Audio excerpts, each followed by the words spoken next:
2024 में कुंभ राशि यदि अपने आप को मजबूत बनाना चाहते हैं और जितनी भी इनकी समस्या आ रही है, चाहे वो साढ़े साथी को लेके हो या और भी जो भी समस्या है, यदि उससे मुक्त होना चाहते हैं, चाहे व्यापार की समस्या हो, परिवार की समस्या हो, लव मैरिज विवाह की समस्या हो या आर्थिक स्थिति को कोई समस्या हो, सबसे ये निजात पाना चाहते हैं, हर स्थिति से निकलना चाहते हैं, विवाह में रुकावट आ रहा है उससे मुक्ति पाना चाहते हैं, तो आप 2024 में 22 जनवरी को ये खास उपाय करना मत भूलिएगा।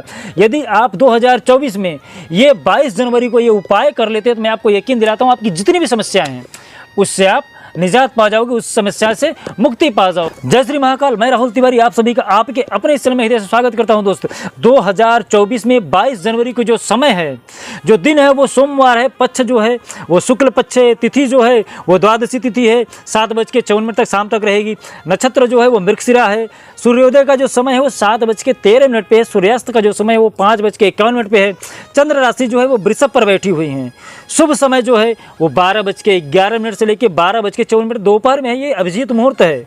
अशुभ समय जो है ये 12:54 से शुरू होकर 1:36 दोपहर तक है।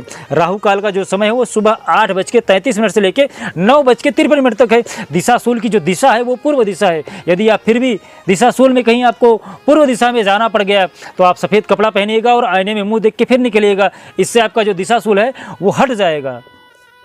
2024 में 22 जनवरी को कुंभ राशि वाले यदि ये उपाय कर लेते हैं, कुंभ राशि की जो राशि स्वामी हैं वो शनि है, क्योंकि कर्म प्रधान है का जो प्रभाव इनके ऊपर बहुत ज़्यादा पड़ता है, मन इनका हमेशा इनको परेशान करता रहता है।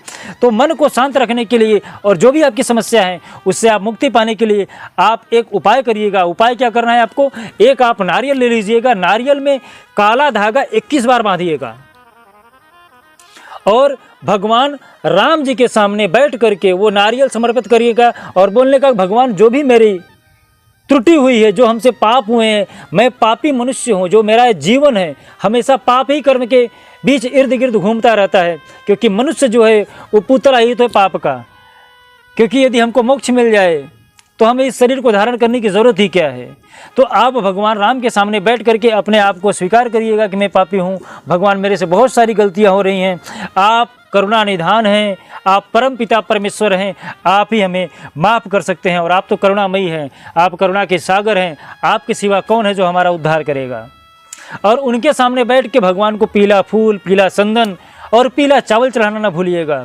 और साथ ही साथ जो ये मैं मंत्र बोल रहा हूँ इसको आप 7 बार करने का प्रयास करिएगा। यदि पास समय नहीं है तो आप 1 बार अवश्य करिएगा और समय जब भी मिले दिन में तो आप ये 7 बार पूरा करने का प्रयास करिएगा।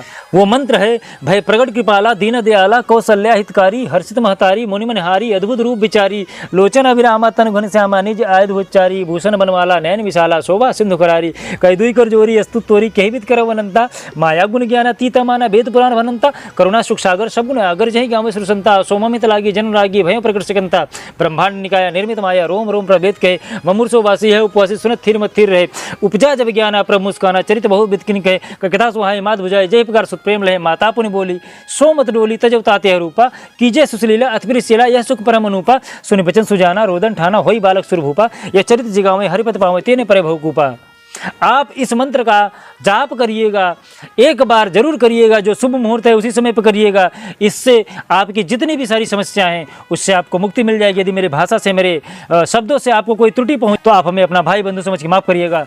जय श्री महाकाल। आपका दिन शुभ हो, मंगल हो, स्वस्थ रहें, मस्त रहें।